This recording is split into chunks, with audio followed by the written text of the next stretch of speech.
আপনারা দেখছেন news now, খবরের নতুন ভাষা। রিটার্নিং অফিসারের রিপোর্টে অনিয়মের অভিযোগের প্রেক্ষিতে ত্রিপুরা উপজাতি স্বশাসিত জেলা পরিষদের এক কেন্দ্রে পুনর্নির্বাচনের নির্দেশ দিল নির্বাচন কমিশন। 17 পেকুয়াজলা কেন্দ্রের পার্ট 39 হীরাপুর এসবি স্কুল প্রাঙ্গণের বুথে ফের ভোট গ্রহণ হবে আগামী 16 এপ্রিল বৃহস্পতিবার। সোমবার সাংবাদিকদের এ বিষয় নিয়ে বিস্তারিত জানিয়েছে রাজ্য নির্বাচন কমিশন। সংশ্লিষ্ট বুথে ভোট গ্রহণ নিয়ে ওঠা অভিযোগ খতিয়ে দেখে এ সিদ্ধান্ত নেওয়া হয়েছে বলে জানিয়েছে নির্বাচন কমিশন।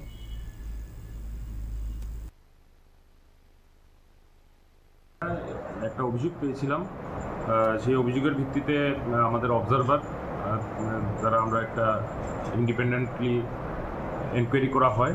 সেই এনকোয়ারির মাধ্যমে আমরা এটা জানতে পেরেছি যে এখানে একটা ইভিএম কে ট্যাম্পারিং করার একটা চেষ্টা হয়েছিল। তো সেই বিষয়টা আমাদের কমিশনার স্যার নোট করেছেন এবং এটার আমরা যেহেতু একটা স্বচ্ছ নির্বাচন করার জন্য আমরা চেষ্টা আমাদের সবসময় থাকে, তার জন্য সেই স্বচ্ছতা বজায় রাখার জন্য সেই পার্টিকুলার যেই ভোট কেন্দ্র আছে 17/39 সেখানে আমরা রিপোলের যে চিন্তাধারা করা হয়েছে এবং সেই অনুযায়ী কমিশনার স্যার নোটিফিকেশনও ইস্যু করেছে। স্যার কোনো যদি এরকম ইস্যু থাকে অলরেডি আমরা before the date of poll আমরা অলরেডি রিটার্নিং অফিসারদের আমরা বলেছিলাম যে কোনো যদি পোলিং এজেন্ট কিংবা কেউ যদি যারা on the day of poll যারা ভোট কেন্দ্রে আসার কথা তাদেরকে যদি কোনোভাবে কেউ বাধা দেয় বা এরকম যদি কোনো রেজিস্ট্যান্স ওনারা ফেস করে, তাহলে কনসার্ন সেক্টর অফিসার এবং পুলিশ সেক্টর অফিসার যারা আছেন ওনাদেরকে সহযোগিতা করবেন ভোট কেন্দ্র পর্যন্ত পৌঁছানোর জন্য।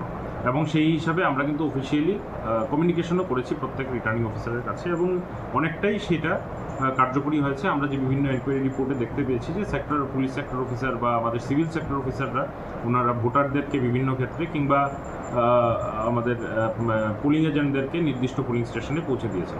স্পোরাডিক যে ঘটনা ঘটেছে সেগুলা পুরা রাজ্যের নিরিখে যে ঘটনাগুলো ঘটেছে সেগুলো অত্যন্তই কম এবং যাই ঘটেছে তার জন্য তদন্ত হচ্ছে এবং যেটাই তদন্ত সাপেক্ষে যেটা রিপোর্ট আসবে সেই হিসাবে ব্যবস্থা নেওয়া হবে।